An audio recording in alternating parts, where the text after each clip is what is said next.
I don't know how long I'm going to go. Let's clean this lens. But, you know, maybe somebody relates, or maybe somebody is like, holy crap, now I feel better about my life, or who knows. But, no one ever wants to, like, anything bad to happen to them or to pass away or anything without people knowing stuff about them. And there's stuff that, like, nobody knows that. And then you got to ask yourself sometimes, like, well, does anyone need to know this? Like, is it going to do? Is there going to be any utility to anyone knowing this? Like, or is it just going to hurt a bunch of people's feelings? Or I gave that, you know, you call your mom and you just say, "I'm feeling fine," even if you're homeless. It's, or you, in this case, it would be my dad, but um, you just say you're fine. You just say you're fine, so that one thing doesn't turn into two. So that your problem doesn't turn into now you're worried about you and they're worried about you. And so now you have two people worried about you. The only things that I want to talk about are things that would help other people understand me better. I didn't go to any kind of complete school until maybe around like third grade or something.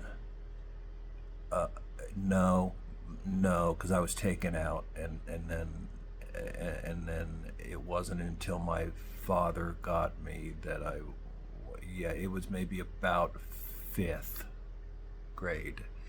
But kindergarten, first grade, second grade, third grade, fourth grade, I didn't go to those grades because I was with my mother in the beginning of the 70s. I was born in 1972. I'm 50 something, 54, 3, I don't know. Um, they didn't have child protective services back then. If they did, my life would have gone a completely different way, probably. But the beginning of this chapter, there are years and years, blocks of years that I can't remember. I remember being a baby with my father and my mother in an apartment. I remember the layout of the apartment it was the apartment complex called Londonderry. I remember the layout of the apartment perfectly. And I remember significant things, like I remember I walked outside one time and I stepped right on a bee, got stung, nailed me. I remember one time I had chicken pox. All I did was stare outside at my friends playing. I couldn't go outside and play because I was contagious. I was just in tears with chicken pox, staring outside.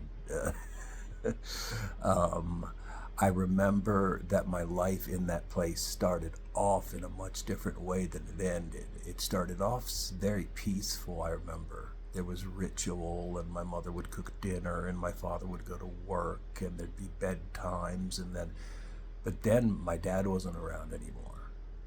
And all of a sudden, it was like parties.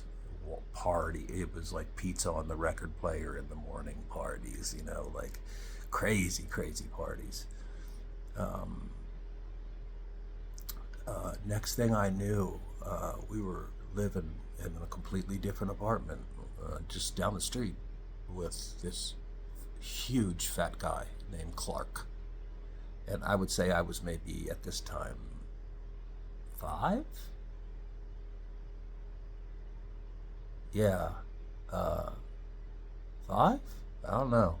Uh, but I'm going to stop after the holiday story because the holiday story was early on, and I remember my mother. She was, just constantly on speed. She was on these little things, Black Beauties, and I found that out later. Of course, I didn't know at the time. So, she was just dragging me. I'm from D.C. She was dragging me up and down D.C., Maryland, and Virginia, and she didn't have a car. She would just walk. She would just walk and drag me along with her. And I remember she had gotten money somehow to stay at this place, this motel, and it was in Maryland. It was in Gaithersburg. It was on the corner of Shady Grove and Rockville Pike, or 355, whatever you want to call it there. It was called the Holiday Motel. Any old heads from Maryland probably know the Holiday. I don't even know if it's still there. I'd be really surprised if it was still there. But it was sleazy then, and I can't imagine it'd be much better now. But there's no way it's still there.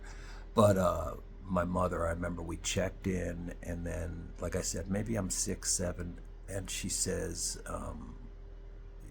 that to lock the door, keep the door locked, keep everything locked, and she'd be right back. And she was gone for 5 days, to the extent that even though she instructed me, I mean, pounded it into my head, do not open this door. Don't open if anyone knocks. Don't come out. Don't open to leave. Don't open to let anyone in. Don't make a peep. Don't do, I mean, even she pounded that into my head, I was starving. The crackers were gone, bruh.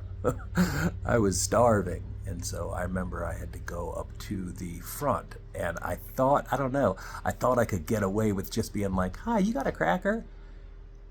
And instead, they just say, "You are the boy in number 5 or something." And I said, "Yes." And they said, "Your mother's in there, correct?" I said, usually I'd lie, because she always told me what to say in every situation. She always told me what to say, what to tell my dad, what to tell these people, what to tell the cops, what to tell everybody. So I knew what to say, even at a young age, 6, 7, I knew what to say. So I said, "Yeah." She said, "Well, I just see her walk by."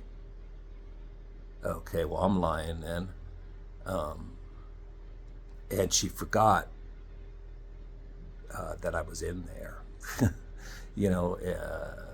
close to a week, and I got food, and she got me, and we got out of there, and those people were suspicious, and I don't think we ever went back to the Holiday. But thank goodness that CPS, thank goodness for my mother that they didn't exist back then, because I was like alone, hungry, scared.